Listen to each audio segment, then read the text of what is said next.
Senhoras e senhores, sejam todos muito bem-vindos a mais um vídeo no nosso canal.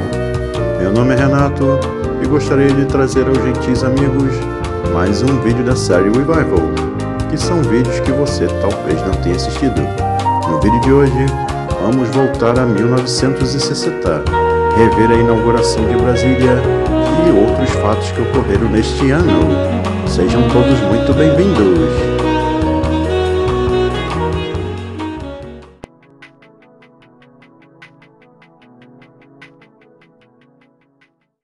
O Brasil agora se apresenta numa fase extraordinária de desenvolvimentos. A sua dimensão imensa continental está sendo rasgada por estradas que ligam em todas as direções o solo brasileiro. As indústrias desenvolvem-se com uma rapidez extraordinária.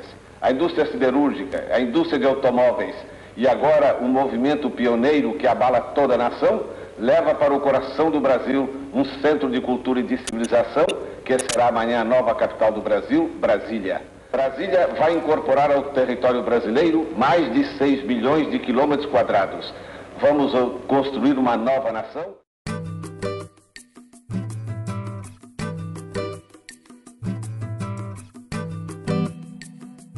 Em 1823, José Bonifácio de Andrada e Silva, o patriarca da independência, propôs a criação de uma nova capital no interior do Brasil, sugerindo inclusive o nome Brasília, longe dos portos, para garantir a segurança do país. Senhoras e senhores, sejam muito bem-vindos a mais um vídeo do nosso canal.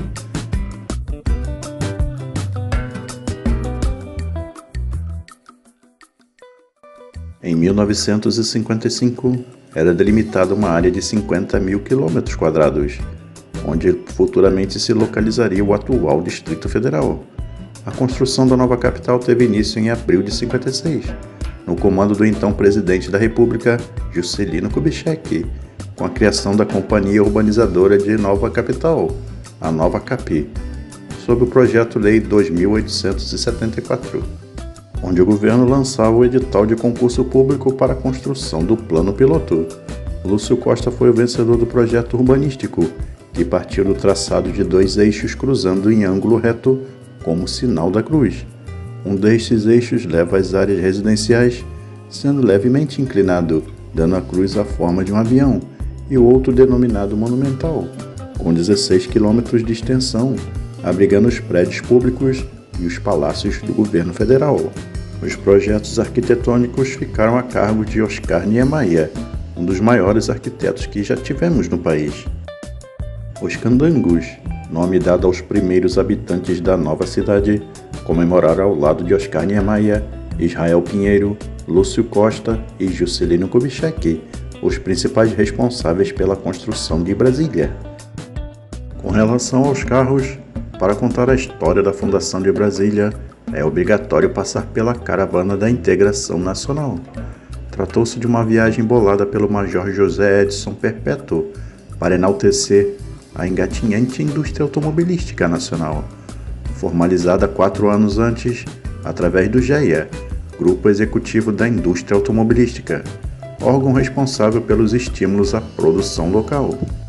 Procedentes dos 4 cantos do Brasil, 130 veículos invadiram em fevereiro de 1960 aquela que se tornaria a capital do país dali a 2 meses. Só modelos nacionais puderam participar. Nenhum modelo teve o protagonismo da Romizeta, veículo escolhido pelo então presidente da República Juscelino Kubitschek para desfilar pela esplanada dos ministérios. Foram 25 exemplares, cujos donos formavam o clube dos proprietários da Romizeta, vindos de São Paulo. Como era de se supor, não faltaram os primeiros Volkswagen fabricados por aqui.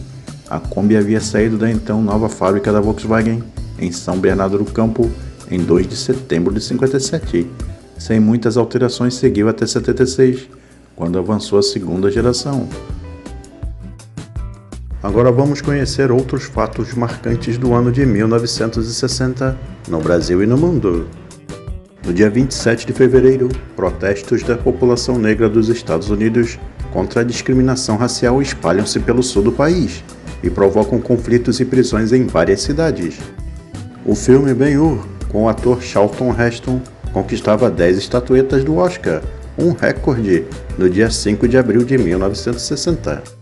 No dia 7 de agosto, as propriedades norte-americanas em Cuba são ocupadas por ordem do dirigente Fidel Castro, numa retaliação contra a agressão econômica dos Estados Unidos. No dia 3 de outubro, Jânio Quadros era eleito como presidente do Brasil, com mais de 5,6 milhões de votos, o que correspondia a 48% do eleitorado. Enquanto isso, na América, John Kennedy era o novo presidente dos Estados Unidos, eleito em 9 de novembro. Ele era o primeiro presidente católico do país. Em dezembro, a FDA, órgão dos Estados Unidos responsável por alimentos e medicamentos, aprovava uma pílula contraceptiva que seria posta à venda no país no segundo trimestre do próximo ano. A história do Salão do Automóvel de São Paulo se confunde com o início da indústria automobilística no país.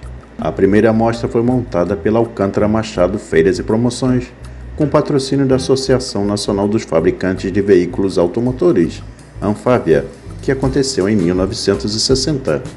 Este salão contou com 12 fabricantes e 400 mil pessoas visitaram a exposição, realizada no Parque do Ibirapuera, com atrações, destaque para a Volkswagen Fusca, o Renault Dauphine, o Cinca Chambord, o Aero Willys e a famosa Home Zeta. Foi também no ano de 1960 que foi lançada a revista Quatro Rodas, uma das mais famosas revistas de automóveis do Brasil.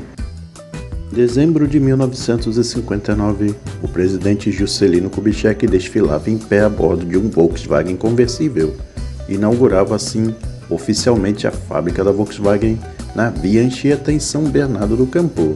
Oficialmente, porque desde o começo daquele ano o Fusca já era produzido. As Kombis então já deixavam a linha de montagem 2 anos antes da cerimônia. O dia era 16 de novembro de 1956. Naquela data, saíam da fábrica da Vemag, no bairro do Ipiranga, em São Paulo, as primeiríssimas unidades da DKV Universal. A perua, rebatizada posteriormente de Vemaguete, tornou-se então primogênita entre os automóveis nacionais. Até o momento, o país ainda montava automóveis com todas as peças vindas do exterior. Perua F91, chamada por aqui de Universal, e a partir de 61 de Vemaguete, foi a primeira a ganhar a linha de produção, porque o Grupo Executivo da Indústria Automotiva Algeia, formado pelo governo, priorizava a nacionalização de modelos utilitários.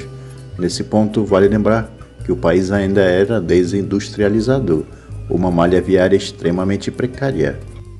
A Vemag, porém, logo aumentou a linha de produtos. Em 58 vieram o sedã Belka e o Jeep Candango. O Coupé Fissori chegou em 62. A história da Cinca no Brasil começa a partir de 1959, com a venda dos primeiros modelos Chambord da fábrica em São Bernardo do Campo, totalizando 1.252 unidades no fim do ano. O Chambord foi classificado como um modelo de luxo, por incluir uma lista de equipamentos bem avançados para a época. O Rural Willys é sem dúvida um dos utilitários mais icônicos já comercializados no mercado brasileiro. Ele foi praticamente o precursor dos utilitários vendidos atualmente, sendo considerado por muitos como o primeiro SUV à venda aqui no Brasil. O modelo fez sua estreia em terras tupiniquins em 1956 e começou a ser produzido nacionalmente em 1958. Produzido pela estatal Fábrica Nacional de Motores em Xerém, no distrito de Duque de Caxias, o FNM JK 2000 foi lançado em 1960. De baixa produção e bastante raro, o FNM JK era o mais moderno automóvel brasileiro nos anos 60. Projeto e mecânica da italiana Alfa Romeo, câmbio de 5 marchas, cabeçote em alumínio, linhas bem esportivas e detalhes muito charmosos. As linhas arredondadas, os cromados e as grandes dimensões chamavam a atenção. Numa época de pioneiros, em que as ruas eram frequentadas por veículos, digamos, mais rudes, como a Rural, o Jeep e a Kombi, o Aero Willys se impunha como a versão civilizada. Era o cara de terno no meio do povo comum. Ele estreava em 1960, mas com linhas já ultrapassadas do modelo americano. Em 1962 passou a ser considerado o primeiro projeto inteiramente desenvolvido no Brasil. Agradecemos aos gentis amigos por terem assistido até aqui nosso vídeo. Lembrando, se você ainda não for inscrito no nosso canal, se inscreva. não esquecendo de curtir e compartilhar. E até o próximo vídeo, pessoal!